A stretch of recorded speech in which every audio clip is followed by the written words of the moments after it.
दोस्तों आज हम पढ़ेंगे विक्रम और बेताल का एपिसोड जिसका नाम है अनोखा संदेश। तो पढ़ते हैं इसको। अनोखा संदेश।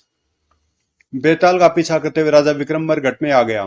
बेताल पहले की तरह जलते हुए शिरस या वृक्ष पर उल्टा लटका हुआ था। राजा विक्रम ने आगे बढ़कर बेताल को पेड़ से उतारकर कंधे पर लादा और पुनः अपनी मंजिल की ओर बढ़ चला। मुझे मालूम है तुम अपनी जिद नहीं छोड़ोगे राजन, इसलिए तुम्हारा शर्म बुलाने के लिए मैं तुम्हें एक नई कहानी सुनाता हूँ। पर ध्यान रहे कहानी के दौरान तुमने मौन रहना है, अन्यथा मैं फिर उसी वर्ष पर लौट आऊंगा। एक बूढ़े किसान के चार बेटे थे, जिनमें तीनों बड़े बेटे उनकी पहली पत्नी से थे और चौथा सबसे छोटा बेटा उसकी दूसरी पत्नी से था। उसका नाम अर्जुन था। क्यों रे, एक लोटा पानी लाने में इतनी देर क्यों लगाई? परंतु मैं तो भागता हुआ ही गया था और भागता हुआ ही वापस लौटा हूँ। तड़ाक। अच्छा सफाई देता, चल दफा हो जा। आह। भाइयों के हाथों पिटना, गालियां खाना और अपमानित होना उसकी नीति बन गई थी। पर इसकी शिकायत कभी वह अपने बूढ़े पिता से नहीं करता था। माँ उसकी बहुत पहले मर चुकी थी। अब तो उसके लिए इस दुनिया में दुख ही दुख थे और दुख सहने का वह आदी हो गया था। आज मुझे भूख ज्यादा है और वो तुझे भूखा सोने की आदत तो है ही, इसलिए चल उठ और हमारे सोने के लिए बिस्तर लगा। ऐसे ही दिन गुजरते गए और एक दिन उनके बूढ़े पिता का भी स्वर्गवास हो गया। अब हम इसे अपने साथ नहीं रखेंगे। सुबक सुबक। एक पिताजी थे जो कभी प्यार से बोल लेते थे। अब वे भी नहीं रहे। सुबक सुबक। पिता के स्वर्गवासी होते तीनों बड़े भाइयों ने अपने पिता की सारी जमीन जायदाद तथा पशु आपस में बांट लिए। अर्जुन को सिर्फ एक पुरानी खस्ताल झोपड़ी तथा कुछ गुजारे के लिए भेड़े ही दी गई। भाई यह भेड़े और यह झोपड़ी तेरी है, बाकी सब कुछ हमारा है। मैं इन्हीं भेड़ों से गुजारा कर लूंगा भैया। अर्जुन को तब भी संतोष था, क्योंकि अब कम से कम उसे भाइयों की मार, गालियां और अपमान भी नहीं सहना पड़ता था। चल चल सरल। कुछ ही दिनों में अर्जुन के भाग्य से उसकी भेड़ों ने जल्दी जल्दी बच्चे जने। इस प्रकार भेड़ों की संख्या काफी अच्छी खासी हो गई। अब मेरा गुजारा ढंग से होने लगा है।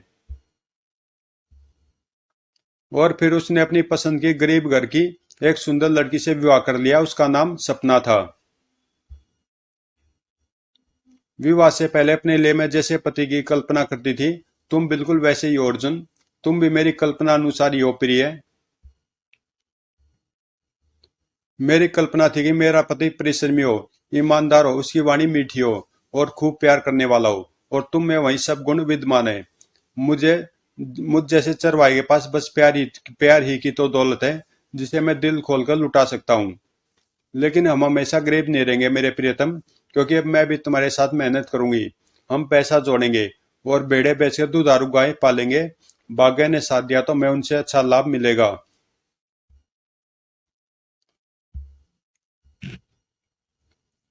इस बीच उसके तीनों भाइयों ने पिता की उपजाऊ जमीन बेचकर पशुओं का व्यापार कर लिया था, जो उनके लिए बहुत लाभदायक साबित हुआ था।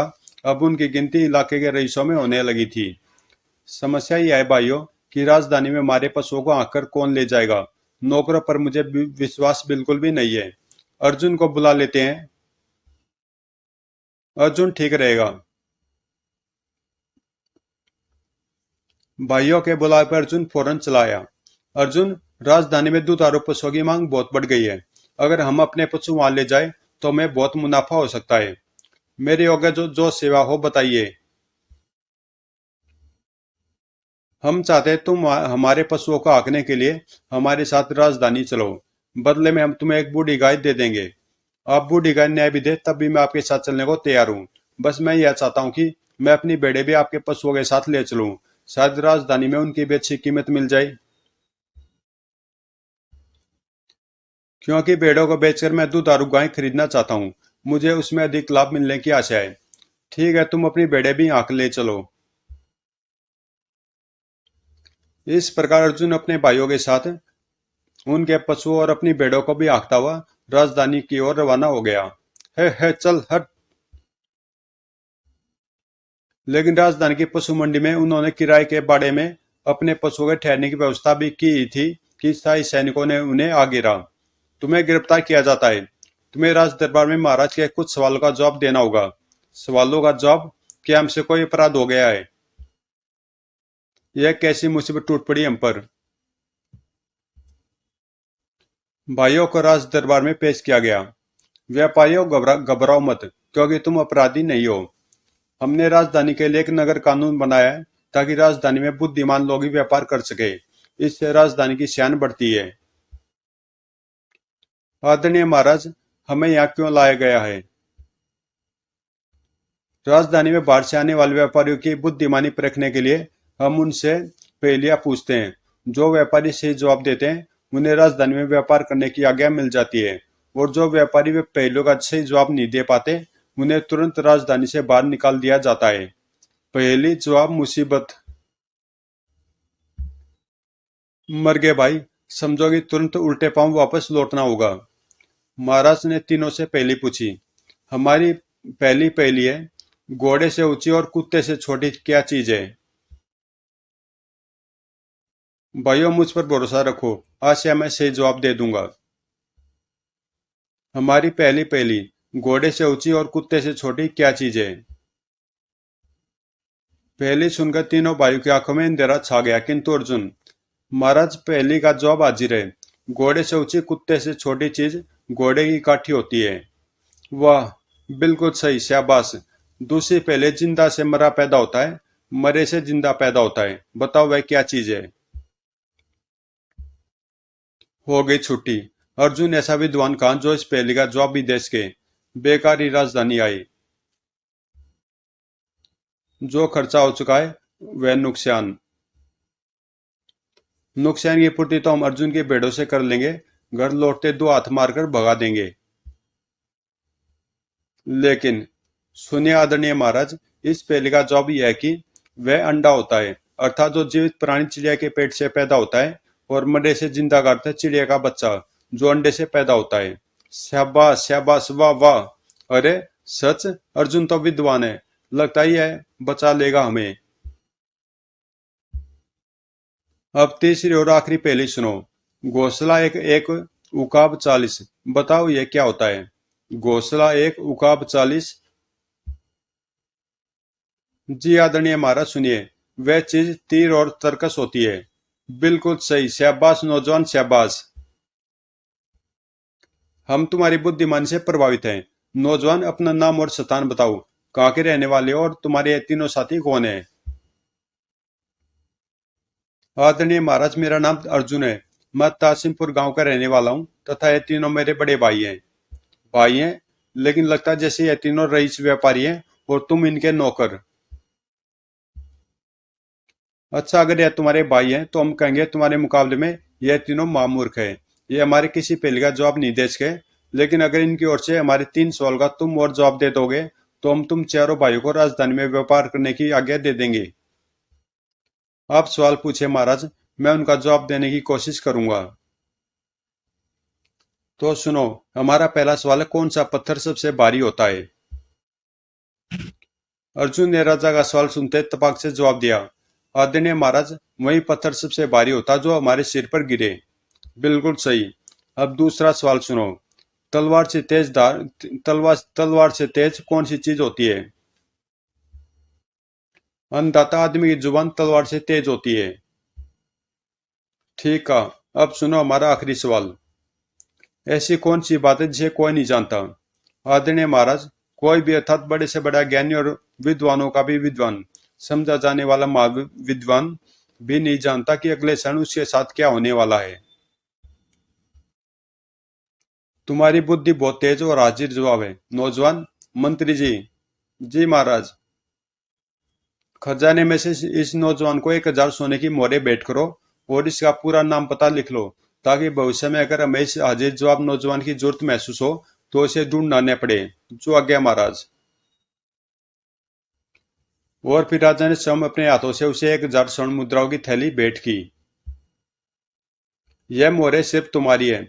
अपने तीनों मूर्ख भाइयों को इन्हें दिखाना भी मत, क्योंकि मेरा अनुभव कहता कि उजले वस्त्र पहनकर यह ऊपर से जितने स्वच्छ और शरीफ हैं, भीतर से उतने ही लालची, मकर और दुष्ट हैं। अर्जुन ने महसूस किया कि बड़े दरबार में उसकी बुद्धिमत्ता के प्रदर्शन के कारण उसके तीनों भाइयों का अपमान हो रहा है। तो उसका निर्मल हृदय शीघ्रता से बोल उठा, क्षमा करें महाराज, मेरे ये भाई बहुत नेक और ईमानदार है। इन्होंने मुझे तो क्या कभी किसी को दूसरे को भी कष्ट नहीं पहुंचाया। अर्जुन, तुम्हारा हृदय सचमुच निर्मल और विशाल है। तुम अगर नहीं चाहते हो कि मैं अपने अनुभव से तुम्हारे भाइयों की वास्तविकता प्रकट करूं तो नहीं करता। अब तुम अपने भाइयों को लेकर जा सकते हो और जब तक चाहो राजधानी में व्यापार कर सकते हो। इस तरह उन्हें सम्मानित ढंग से वहीं छोड़ाए जहां से उन्हें गिरफ्तार किया गया था। जहां विशाल बाड़े में पशु भी सही सलामत मौजूद थे और पूरी मंडी पशुओं के खरीदारों से भरी हुई थी। अतः उनके बाड़े पर ग्राहकों की भीड़ लग गई और उनके पशु उनका मुनाफा देकर बिकने लगे।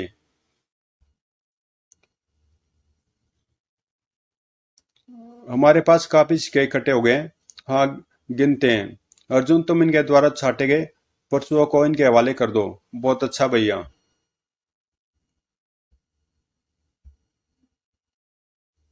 और उनके बाड़े में बहुत थोड़े से पशु बचे। अर्जुन की भेड़ें भी अच्छे मुनाफे में बिक चुकी थी। लगता है सुबह होते ही बचे हुए पशु भी बिक जाएंगे। पहले ही दिन लगभग हमारा बाड़ा खाली हो गया है। हाँ, दूसरे जो ये हमसे पहले आए हुए हैं उनके बाड़े पूरे पशुओं से भरे हुए हैं। लेकिन उस रात चारों भाइयों में से कोई भी सो न सका। अर्जुन खुशी के कारण सच में कितना भाग्यवान निकला। अब अपनी प्यारी पत्नी के साथ सुख शांति का जीवन व्यतीत करूंगा। और उसके तीनों बड़े भाई डा और गणना से। भाई, अर्जुन के कारण हमें व्यापार करने की आज्ञा तो मिली, पर अपमान भी कितना हुआ। उफ, असहनीय है। उसकी कामयाबी से मेरे कलेजे पर तो सांप लौट रहे हैं। दिल करता गर्दन ही दबा दूं उसकी। कंगले का तो भाग्य चमक उठा। कम वक्त की किस्मत कैसी चमकी है। डा के मारे मेरे बदन में शोले उठ रहे हैं। उसकी मुट्ठी भर भेड़े भी हमारी गायों के मुकाबले अच्छे मुनाफे में बिकी हैं। और रात ऐसे ही बीत गई। सुबह होते जैसे ही ग्राहक आने आरंभ हुए। इन दोनों बड़ी गायों के 50 बड़े इन दोनों बड़ी गायों के 50 बड़े सिक्के लोगे? नहीं, 60 बड़े सिक्के। ठीक है, 60 में सौदा पक्का। कुछ ही देर में शेष पशु भी कल जैसे अच्छे मुनाफे में बिक गए। भाइयों, बहुत अच्छा व्यापार हुआ। हाँ, पर तुम हम तीनों में से ज्यादा लाभ में हो। हाँ भैया, मैं यह अंतर नहीं रखना रखना चाहता। आप अपने सारे छोटे बड़े सिक्कों को सोने की मोहरों में बदल लो। मैं अपनी 1000 मोहरों में से इतनी तुम्हें दे दूंगा जिससे हम चारों आदमियों के पास बराबर का सोना हो जाए। तीनों भाइयों ने खुशी खुशी अपने सारे सिक्के सोने की मोहरों में बदल लिए। फिर भोले भाले अर्जुन ने उन्हें इतनी सोने की मोहरें दे दी जिससे उन चारों के पास बराबर का सोना हो जाए। वाह अर्जुन, तुम सचमुच बहुत अच्छे हो।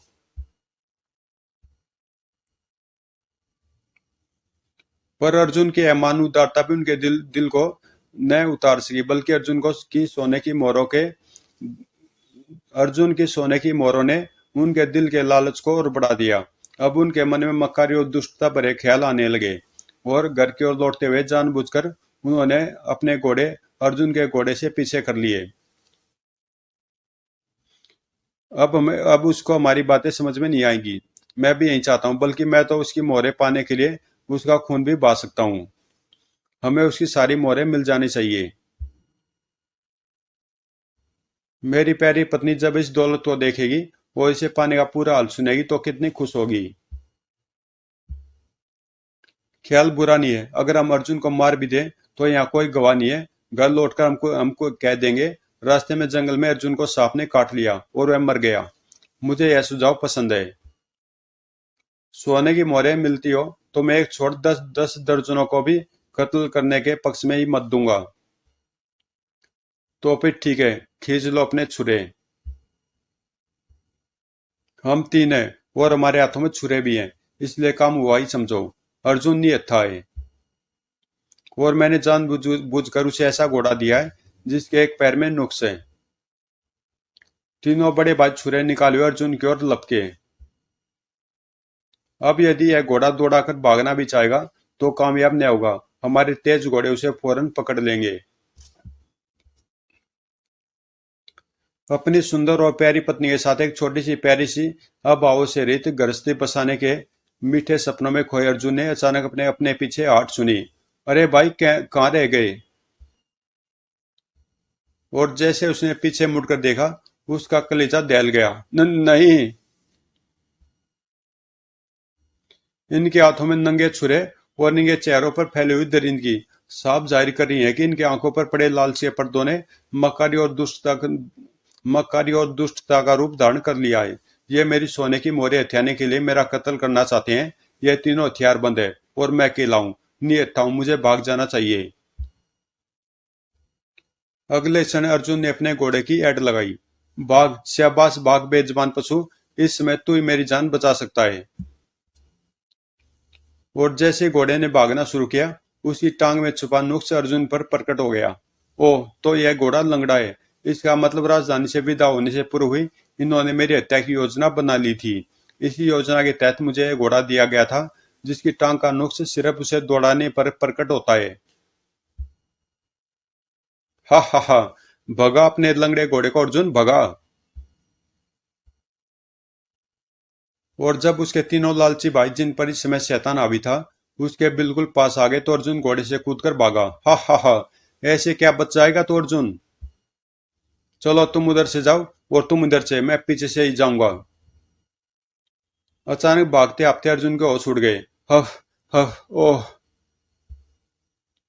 ऐसा ही और लाचार अर्जुन दूसरी ओर भागा, लेकिन वह गिर चुका था। हा हा हा। बचने का कोई रास्ता नहीं अर्जुन। देखो भाइयों, तो तुम चाहो तो मेरा सारा सोना ले लो, पर मेरा कत्ल न करो। वाह, ताकि हम अपने लिए फांसी का फंदा तैयार कर लें। भले तो विद्वान अर्जुन, पर इतने इतने मूर्ख हम भी नहीं कि तुझे जीवित छोड़ दे, ताकि तू सारी हकीकत राजा को बता दे और राजा हमारी सारी जमीन जायदाद जब्त करके हमें फांसी पर लटका दे।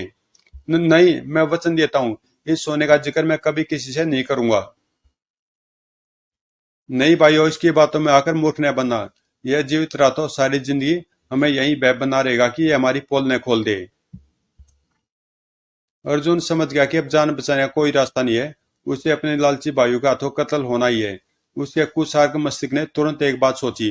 वह याचनापूर्ण ढंग से बोला, अच्छा, अगर तुम्हारे दिल में बिल्कुल भी दया नहीं है, तो कम से कम मेरी एक अंतिम इच्छा तो पूरी कर दीजिएगा, क्योंकि तुमने मुझे कत्ल तो कर ही देना है। अंतिम इच्छा? अच्छा बताओ, तुम कौन सी अंतिम इच्छा पूरी करवाना चाहते हो? मैं तुमसे एक वादा चाहता हूँ। तुम्हारे साथ राजधानी के लिए रवाना होने के लिए जब मैंने अपनी पत्नी से विदा मांगी थी, तो उसने मुझे बताया था कि वह मां बनने वाली है। यह सुनकर मैं बहुत खुश हुआ और मैंने निश्चय किया था कि मैं अपने उस बच्चे का नाम सबसे विचित्र रखूंगा। पर उस समय मुझे कोई विचित्र नाम सूझा नहीं था, और अब जबकि एक विचित्र नाम मुझे सूझ गया है, तो मैं तुम दुष्ट भाइयों के हाथों मरने वाला हूँ। पर मैं चाहता हूँ अपने बच्चे के लिए जो नाम मैंने सोचा है, उस बच्चे का वही नाम रखा जाए। क्या तुम मेरी अंतिम इच्छा पूरी कर सकते हो? अवश्य, तुम्हारी इच्छा पूरी करने में हमें कोई ऐतराज नहीं। अब तुम बस फटाफट वह नाम बता दो, क्योंकि तुम्हारे रक्त में बहाने के लिए हमारे चाकू उतावले हो रहे हैं अर्जुन। ठीक है, तुम यहाँ से सीधे मेरे घर जाना और मेरी पत्नी से कहना कि वे अपने होने वाले बच्चे का नाम दुआई रखे, और दुआई के पाँव राजमहल की दिशा में करके उसे फौरन बड़े पिता का आशीर्वाद दिलवाने के लिए ले जाए। दुआई? सचमुच बड़ा विचित्र नाम सोचा है तुमने। लेकिन बड़े पिता का आशीर्वाद दिलवाने के लिए दुआई के पैर राजमहल की दिशा में ही क्यों होने चाहिए? और यह बड़ा पिता कौन है? देखो, जैसे पवित्र नदी गंगा की ओर पैर करके सोना गंगा का अपमान समझा जाता है, उसी प्रकार मैं चाहता हूँ कि मेरी संतान हमेशा राजमहल की ओर पैर करके सोए, ताकि राजमहल का अपमान हो, क्योंकि राजमहल में मिली दौलत के कारण तुम दुष्ट भाइयों के हाथों में कत्ल होने वाला हूँ। और बड़ा पिता, यह मामूली सी बात है। संयुक्त परिवारों में बच्चे अपने पिता को तो पिता कहते हैं, पर पिता के पिता को बड़े पिता कहते हैं। बड़ा पिता अर्थात तुम्हारा मतलब दादा से है? हाँ, जैसे हमारे परिवार में दादा को दादा ही कहते हैं, इसी प्रकार मेरी पत्नी के परिवार में दादा को बड़ा पिता कहा जाता है। अर्थात तुम यह चाहते हो कि तुम्हारी पत्नी अपने बच्चे का नाम दुआई रखे, और उसे अपने बड़े पिता के चरणों में इस ढंग से रखे कि उसके पैर राजमहल की दिशा में हो, तथा सिर दादा के चरणों पर रखे, जैसे उसे दादा का आशीर्वाद मिले। हाँ, मैं यही चाहता हूँ।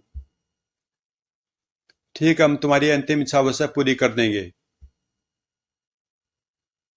और फिर तीनों दुष्ट भाइयों ने अर्जुन को चाकू से गोद डाला।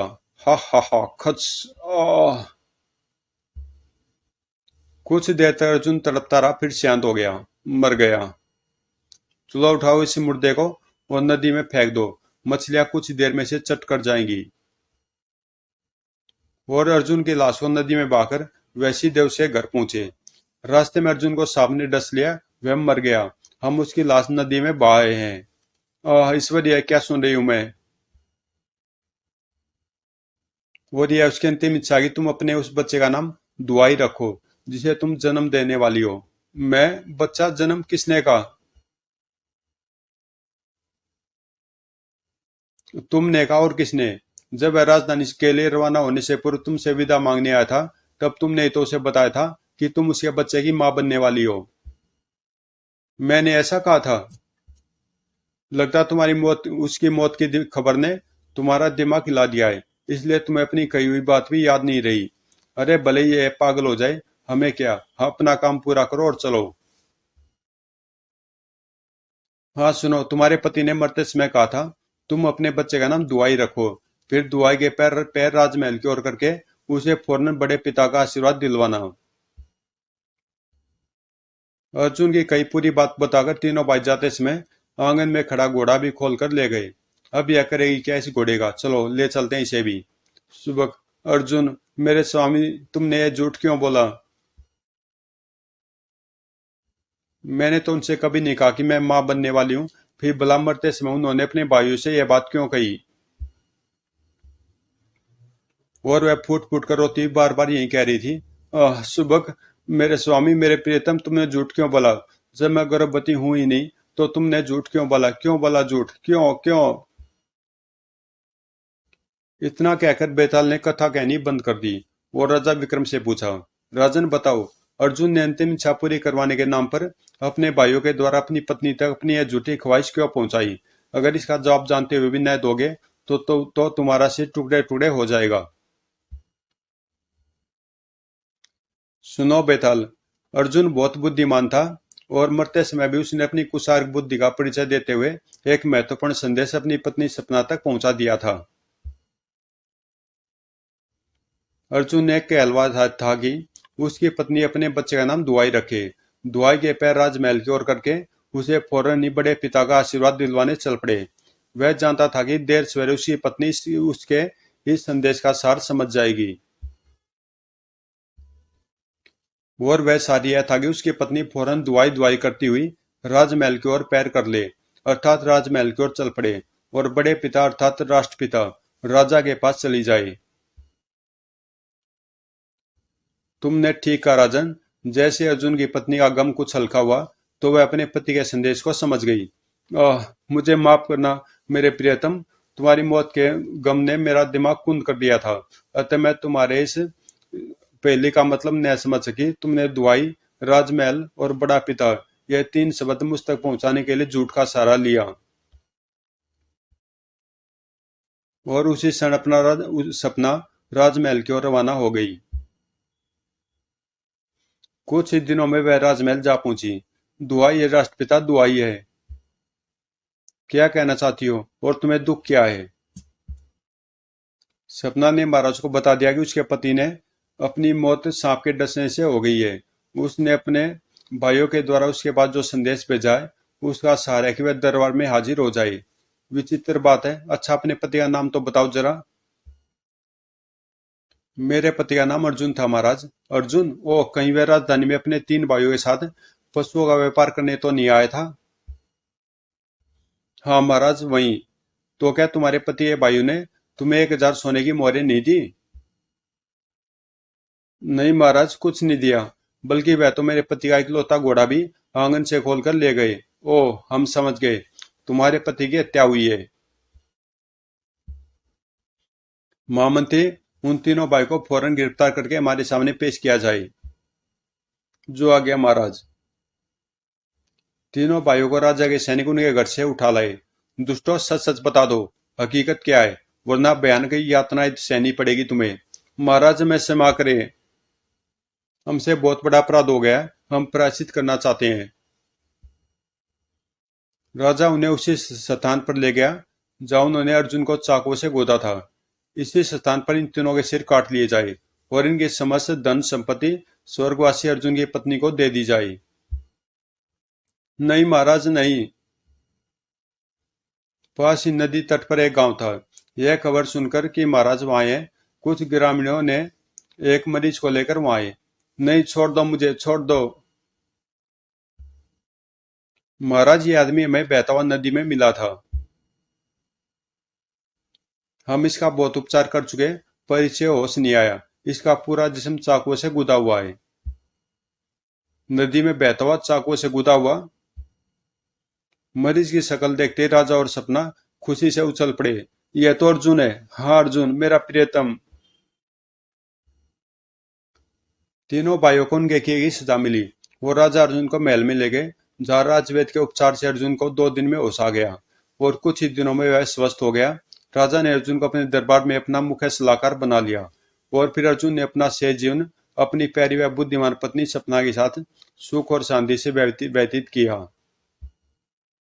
लेकिन तुम बोल पड़े राजन, तुमने शर्त भंग कर दी, इसलिए मैं चला वापस उसी शमशान में। तो दोस्तों ये एपिसोड यहीं पे समाप्त होता है और इससे आगे और भी एपिसोड है इसके, तो उनको मैं आगे पढ़ता रहूंगा और आपको वे मिल जाएंगे प्लेलिस्ट में।